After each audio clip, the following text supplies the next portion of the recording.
With the surging interest in foraging for mushrooms, those new to the art need a reliable guide to distinguishing the safe fungi from the toxic. But for beginner foragers who just want to answer the question, can I eat it?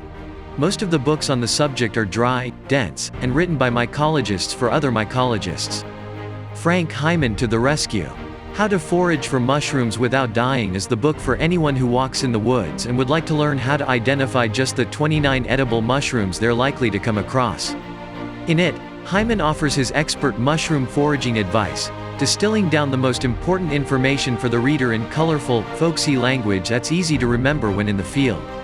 Want an easy way to determine if a mushroom is a delicious morel or a toxic false morel?